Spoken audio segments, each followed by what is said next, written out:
நம்மளுடைய அப்பாக்கள் தாத்தாக்கள்லாம் ரொம்ப டிசிப்ளினாக வாழ்ந்தாங்கன்னு நம்மகிட்ட சொல்லுவாங்க. நான்லாம் எவ்வளோ ஒழுக்கமாக எவ்வளோ நல்ல பழக்க வழக்கத்தோடு வாழ்ந்தோம் தெரியுமா, நீங்கள்லாம் என்ன அப்படி இருக்கணும் அப்படின்னு சொல்லுவாங்க. ஆனால் அவங்க நல்ல ஒழுக்கமாக நல்ல பழக்க வழக்கத்தோடு இருந்து தான் ஆகணும், இருந்திருக்க தான் வேணும். ஆனால் இன்னைக்கு படிக்கிற மாணவர்கள் நல்ல பழக்க வழக்கத்தோடு இன்னைக்கு நீங்கள்லாம் இருக்கிறீங்க அப்படின்னு சொன்னால் நான் என்ன சொல்லுவேன்னா, யூ ஆர் எ சூப்பர்.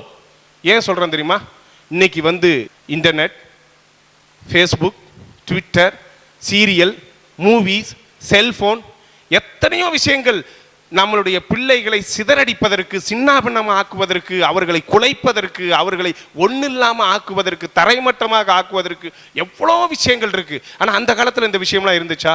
இல்லை. அப்போ அவங்க பயங்கரமாக டிசிப்ளினாக வாழ்ந்தாங்கன்னா அது ஒரு பெரிய மேட்டரே இல்லை.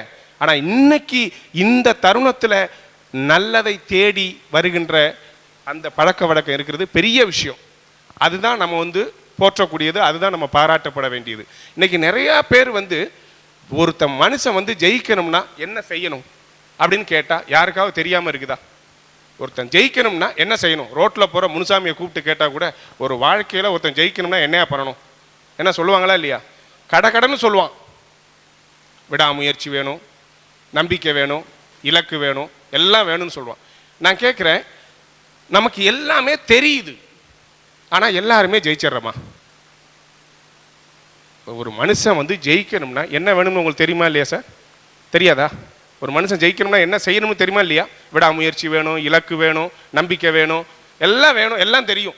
அதாவது நான் என்ன சொல்றேன்னா, நமக்கு எல்லாமே தெரியுது ஆனா தெரியல. எப்படி? நமக்கு எல்லாமே தெரியுது ஆனா தெரியல. நமக்கு எல்லாமே விளங்குது ஆனா விளங்கலை. அப்படிதான். நான் ஃபன்னுக்காக சொல்றேன், உண்மை அதான்.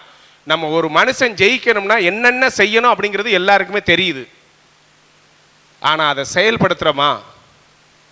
ஃபார் எக்ஸாம்பிள், நான் ஒரு நல்ல எக்ஸாம்பிள் சொல்லணும்னா, இந்த வெண்டோர் மிஷின் இருக்குல்ல, பாப்கார்ன் மிஷின் இருக்கு, கையில காசு இருக்குது, உள்ள பொருள் இருக்குது, காசு போட்டா பொருள் வரணும் வெளியில. என்கிட்ட காசு இருக்கு, நான் காசை போட்டேன், பொருள் வரமாட்டேங்குது. உள்ள பொருள் இருக்குது, என்கிட்ட கையில காசு இருக்குது, காசை போட்டாச்சு, பொருள் வந்திருக்கணும் ஆனா வரமாட்டேங்குது. ஏன்? பட்டன்லாம் அமுக்காச்சு, பவர்லாம் இருக்கு, எல்லாம் இருக்கு, எல்லாம் இருக்குது, சிஸ்டத்துல கோளாறு, மிஷின் கோளாறு. அப்படிதாங்க நம்மள பல பேர் அறிவு, ஆற்றல், அன்பு, கனிவு, கருணை எல்லாம் இருக்கு. நம்மளை பார்த்தா எல்லாம் அப்படியே வாட்ட சாட்டமா எல்லாம் நல்லா இருக்கான், ஆனா எல்லாம் தெரியுது ஆனா செயல்பட மாட்டேங்கிறான். அப்ப எங்க கோளாறு? நம்ம சிஸ்டத்துல கோளாறு.